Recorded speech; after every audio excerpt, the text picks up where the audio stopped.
احمدہ و نصلی علی رسولہ الکریم اما بعد۔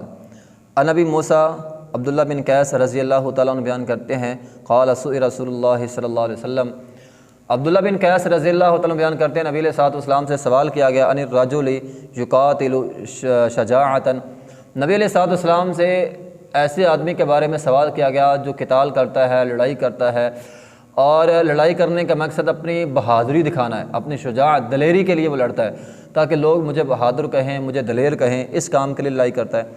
وَيُقَاتِلُ حَمِيَّةً، اور دوسرا آدمی حمیت کے لیے خاندان میں اپنا نام ٹیگا بنانے کے لیے لڑتا ہے، اور تیسرا آدمی وَيُقَاتِلُ رِيَاءً، دکھلاوے کے لیے، لوگوں کو دکھلاوے کے لیے لڑتا ہے۔ نبی علیہ الصلوۃ والسلام سے سوال کیا گیا اَيُّ ذَلِكَ فِي سَبِيلِ اللَّهِ، اللہ کے رسول ان تینوں میں سے فی سبیل اللہ لڑائی کس کی ہے؟ نبی علیہ الصلوۃ والسلام نے فرمایا تینوں فی سبیل اللہ سے کھا لیں، یعنی اللہ کے راستے میں لڑنے والے یہ تینوں نہیں ہیں۔ کیوں؟ نبی علیہ الصلوۃ والسلام نے فرمایا فقال رسول اللہ صلی اللہ علیہ وسلم من قاتل لتکون کلمۃ اللہ ہی العلیٰ فہو فی سبیل اللہ، فرمایا جو بندہ اس لیے لڑے گا کہ اللہ کا کلمہ بلند ہو جائے، اللہ کے کلمے کی خاطر جو انسان لڑے گا وہ فی سبیل اللہ لڑائی کرے گا۔ یہ حدیث بڑی اہم حدیث ہے۔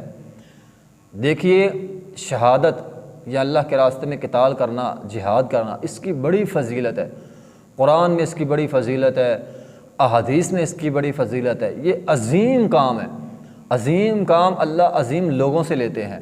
تو یہ اتنا عظیم کام بھی اگر اس کام کے اندر بھی انسان کی نیت اچھی نہیں ہے، نیت یہ ہے کہ میری بہادری کے لوگ تذکرے کریں، اپنی بہادری دکھانے کے لیے، خاندانی حمایت حاصل کرنے کے لیے، دکھلاوے کے لیے وہ لڑتا ہے، تو اس کا یہ عظیم کارنامہ بھی رائگاں ہے، عظیم کارنامہ بھی ضائع ہے اس کا۔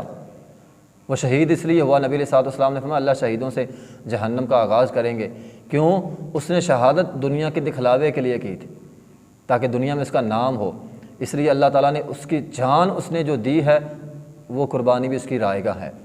یہ دکھلاوا، ریاکاری ایسا جو ہے وہ گناہ ہے، انسان کے سارے اعمال کو ضائع کر دیتا ہے۔ تو پھر یہ تو اتنا عظیم کام اگر اس میں دکھلاوا آ جائے، یہ رائگاں ہے، تو ہمارے جو عام عمل ہیں، عام کام ہے، وہ اس کے اندر جب دکھلاوا آئے گا وہ تو بالاولیٰ ضائع ہو جائیں گے۔ تو ریاکاری، دکھلاوا انسان کے اعمال کو ضائع کرتا ہے۔ جب تک آپ کے اعمال میں چاہے وہ چھوٹا ہو چاہے وہ بڑا ہو، نیت کا مخلص ہونا نہیں ہوگا، نیت کا اندر اخلاص نہیں ہوگا، وہ عمل آپ کا قبول نہیں ہوگا۔ وآخر دعوانا الحمد للہ رب العالمین۔